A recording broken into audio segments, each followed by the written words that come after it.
சபைக்கு சமரச சுத்த சன்மார்க்க சத்திய ஞான சபை என்றும், சாலைக்கு சமரச சுத்த சன்மார்க்க சத்திய தர்மசாலை என்றும், சங்கத்திற்கு சமரச சுத்த சன்மார்க்க சத்திய சங்கம் என்றும் திருப்பெயர் வழங்குதல் வேண்டும். 1872 கொடுக்குறாங்க. ஆனா அந்த எல்லா ட்ரஸ்டி எல்லாமே என்ன போட்டிருந்தாங்க தெரியுமா? ஷடாந்த சன்மார்க்க சங்கம் தான் போட்டிருக்காங்க கடைசி வரைக்கும். சமரச சுத்த சன்மார்க்க சத்திய சங்கம் ஒருத்தர் கூட பயன்படுத்தல. 1881 1896 வரைக்கும் இந்த வார்த்தை பயன்படுத்தப்படவில்லை. வள்ளலார் பேர் மாத்திட்டாங்க, அந்த பேர் தானே பயன்படுத்தி இருக்கணும். 1896 வரைக்கும் அந்த போராட்டம் நடந்துகிட்டே வருது. ஞான சபை எப்படிதான் பண்றது, ஒண்ணுத்துல கூட இந்த பேரு கிடையாது. அவங்க இது எதையுமே அவங்க ஏத்துக்கல. அவங்க அந்த பிடிமானத்திலே தான் இருக்கிறாங்க. சரிங்களா? இன்று தொடங்கி அருட்பெரும் ஜோதி ஆண்டவரது அருட்பெரும் சித்தி வெளிப்படும் வரைக்கும். இன்று தொடங்கி இன்னைக்கு 1872 18/7/72. இன்று தொடங்கி அருட்பெரும் ஜோதி ஆண்டவரது அருட்பெரும் சித்தி வெளிப்படும் வரைக்கும் ஞான சபைக்குள்ளே தகர கண்ணாடி விளக்கு வைத்தல் வேண்டும். பித்தளை முதலியவற்றால் செய்த குத்து விளக்கு வேண்டாம். மேல் ஏற்றுகிற குளோப் முதலிய விளக்குகளும் வேண்டாம். தகர கண்ணாடி விளக்கு வைக்கும் காலத்தில் தகுதியுள்ள நம்மவர்கள் தேக சுத்தி கரண சுத்தி உடையவர்களாய் திருவாயூர் படிப்புறத்தில் இருந்து கொண்டு விளக்கேற்றி 12 வயதிற்கு உட்பட்ட சிறுவர் கையில் கொடுத்தாவது, 72 வயதிற்கு மேற்பட்ட பெரியர் கையில் கொடுத்தாவது உட்புற வாயில்களுக்கு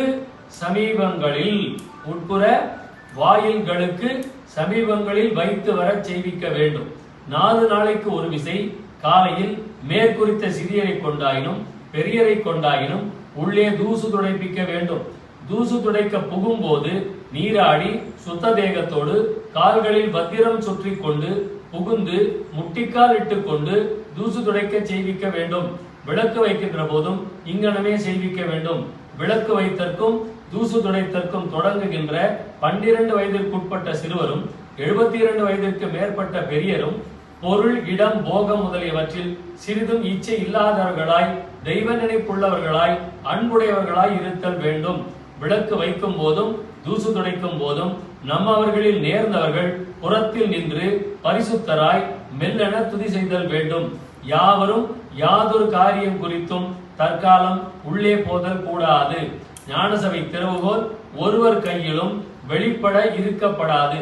அத்திறவுகோலை வேறொரு பெட்டிக்குள் வைத்து அப்பெட்டியை பூட்டி அப்பெட்டியை பொற்சபைக்குள் வைத்து அப்பெட்டி திறவுகோலை ஆஸ்தான காவல் உத்தரவாதியாய் இருக்கின்றவர் கையில் ஒப்புவித்தல் வேண்டும்.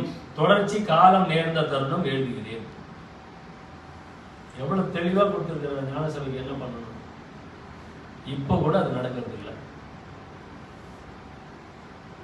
வெளியில இருந்து விளக்கேத்தி உள்ள கொண்டு போய் வைக்கணும்.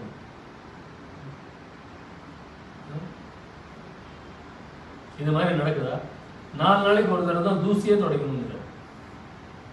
வெறுக்கி கிளீன் பண்றதே 4 நாளைக்கு ஒரு தடவை தான். அப்போ முட்டிக்கால் இட்டுட்டு தான் நடக்கணும். இப்ப நடந்து போறவங்க முட்டிக்கால் போட்டா நடக்கணும். ஞான சபையில முட்டிக்கால் போடணும். என்ன ஞான சபை அப்படிங்கிறது இறைவன் இருக்கக்கூடிய விஷயம். அது என்ன கொடுக்கிறாரு? இன்று தொடங்கி அருட்பெரும் ஜோதி ஆண்டவரது அருட்பெரும் சித்தி வெளிப்படும் வரைக்கும். அப்ப வெளிப்பட்டுருச்சுன்னா இதெல்லாம் நிறுத்திடணும். ஏன்னா அந்த